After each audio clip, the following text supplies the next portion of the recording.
These glasses from last night actually came in handy driving with the glare this morning. If you were not with us last night and missed the beauty of the spy glasses, I have to say they actually worked even on the road. You could see things behind you. But it was also a precursor of what we're going to talk about this morning. On a certain level, you're actually driving at a certain moment. You kind of have to pick for that particular moment whether you're looking forward or back. So I had a couple of moments coming through Old Town this morning, moments of choice that reminded me of the actual methods we're going to dig into today. That there is actually a set of skills that yes, we can value both perspectives in a sacramental tradition, that we are always looking forward and looking back once in the future. That we need everyone in this room. If this is the first time you've kind of something like this, you've been given a job with a job description, and you just said yes to it before you read it. But here you are. Or you were doing exactly what you're doing now before I was born. So when we look forward and back, it's just not just in the tradition that's in this room, valuing what everyone brings. On the other hand, how do you actually make a decision in the moment? So that's what we're going to be talking about today. Again, from last night, we used words that you've heard before, lifelong learning.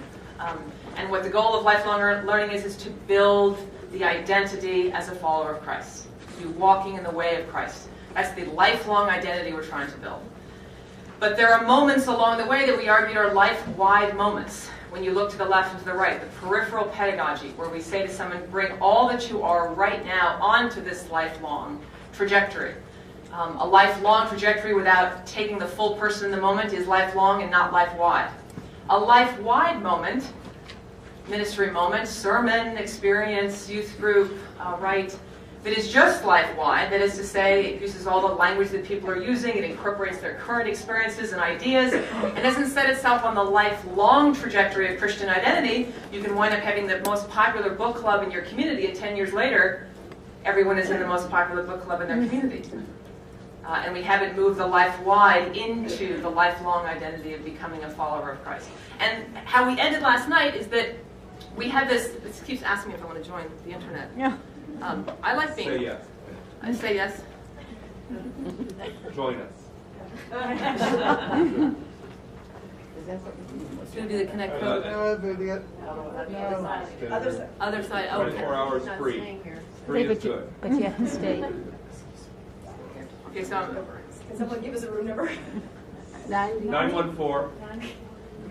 914. Is that where the party is tonight? This is Travis. And no party tonight. I think we should know more about each other, Travis. I mean, I know your room number and your first name. And... Actually, it's my last name. Okay. Okay, so very briefly, our presentation last night included the reminder that we have bells to not interrupt each other, to extend one another's thoughts and clarify questions. So you will hear us ring that as the other one goes off.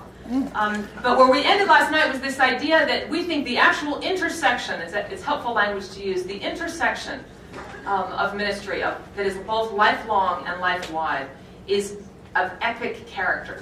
That's a way to think about whether or not you're both on the path to building a lifelong identity, not just individuals, but as the body of Christ, the church itself on that journey.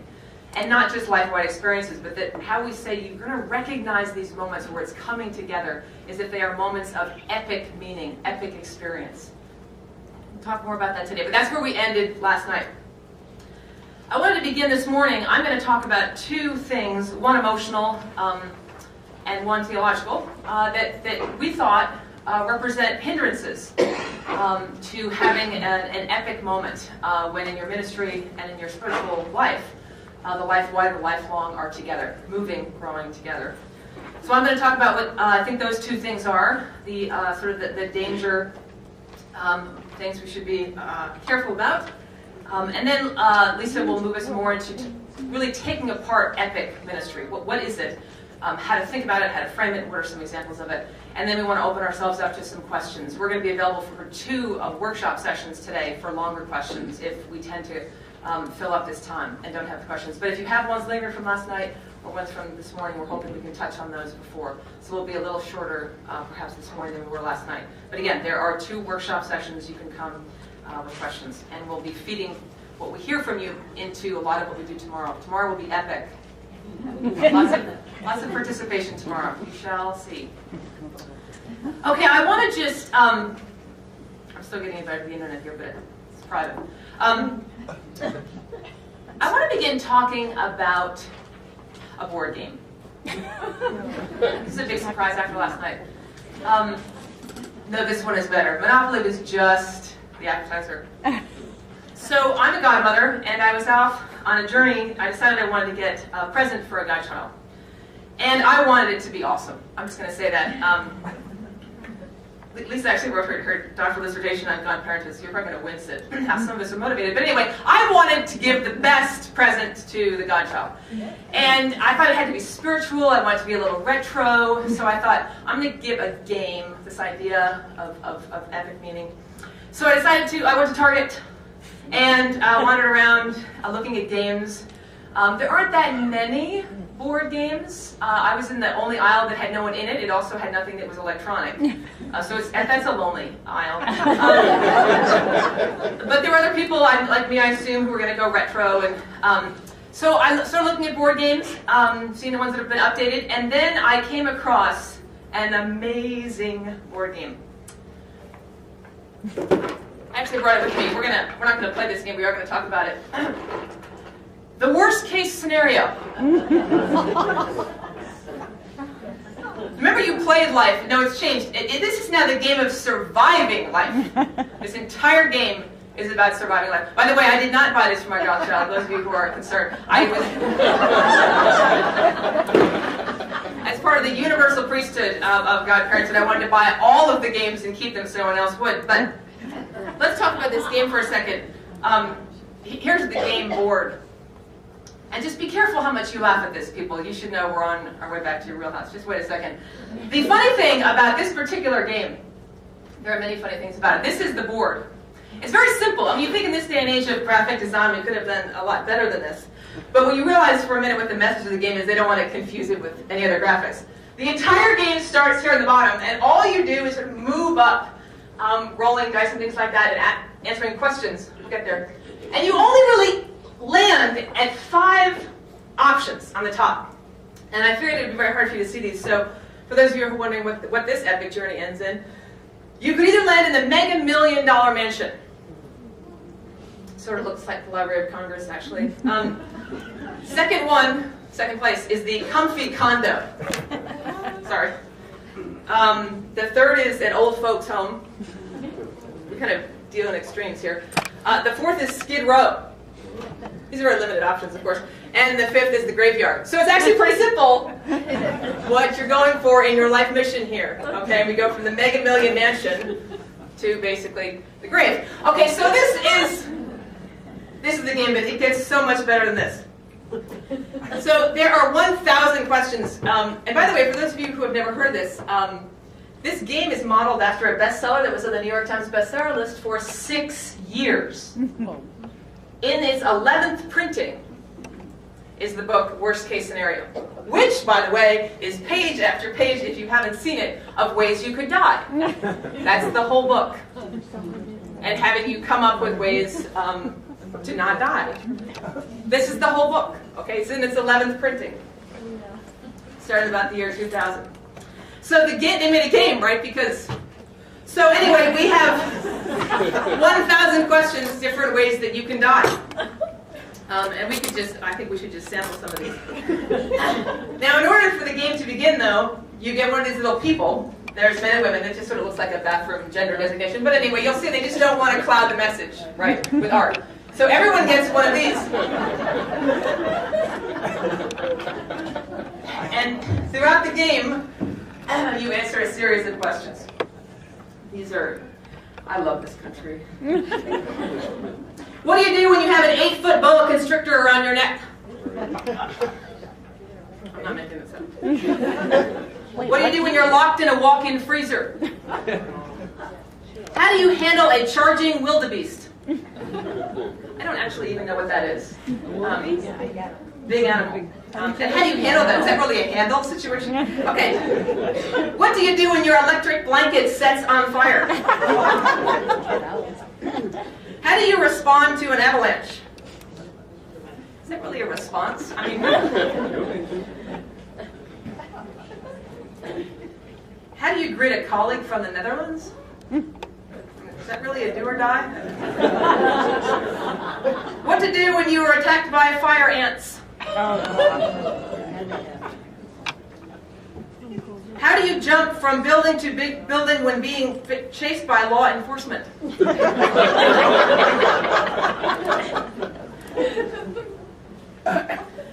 The beauty of this game, though, is how it begins. Before you begin the 1,000 questions, you get your person, and then you get these sort of removable stickers. They're like color form. I'm dating myself. Color form? Yeah. Wait for it. So then you get asked a series of questions. And if you get it wrong, you rip your limbs off.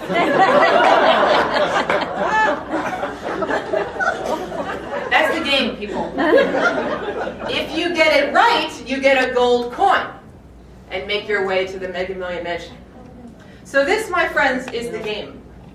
You are on a very simple board, moving in one direction toward a mansion, or a condo if you missed the mark. And the entire game is an experience of wealth or wounds. Fraught with anxiety.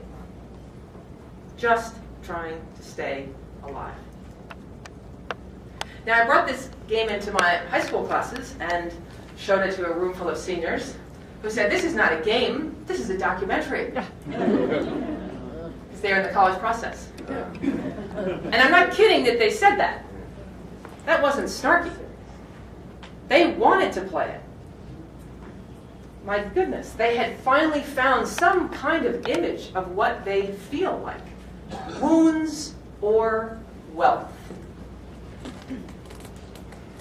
The first hindrance to epic meaning, epic experience, and for those of you who are educators, of course, creating epic ministry is fear. It just, as you know, strangles us. And I bring this game as a way to talk about the culture that we're in, that we are surrounded by unbelievable reward of wealth for a very few, in a very complicated game that Darwin taught us a lot about. But the wounds are so real. But what we're hoping this morning is we start moving to saying, okay, there's been a lot of fear language about religion in this country, religions being afraid of one another. Fears, Lisa mentioned last night, that this fear of decline that can guide everything from your fundraising to your hiring and your how you invest, literally with your resources. How much do you spend on welcoming newcomers? How much do you spend on sustaining people? I mean, it gets to be very stressful and it can be very fearful. And we just want to begin by saying, fear not, the greeting of every angel. That's how you know you're talking to an angel. It's not just the wings. Fear not. This is the greeting, and it's also the prescription for the rest of the conversation. I'm now convinced there's a pragmatism to an angel. Telling us to fear not means we might listen better to the rest of it. It's true, but we'll listen better to the rest of it. We need to be able to dream, and we need to be able to dare as a church. And as the phrase has been used before, we don't want to have a paradigm of scarcity. We have to choose a paradigm of abundance. We must. We simply cannot think about epic meaning and storytelling and invitation if we are afraid. But we have to acknowledge that for many people this game is a documentary, not a game. The question, though, is what are we inviting people to? And we want to focus just for the next 10 minutes on what an invitation, what is an epic invitation? Either in a bulletin or in a conversation or in a sermon or in a Sunday school class or in at a bonfire at a camp and conference. What is an epic invitation as opposed to other kinds of invitations? We don't want to invite people to save the church. Saving the church is not an epic mission. It's a mission. And it has kind of ambient holiness, right, as opposed to saving something else in your organization or in your community. But it really, truly is not an epic mission. And for for the record, it's not what we're called to do.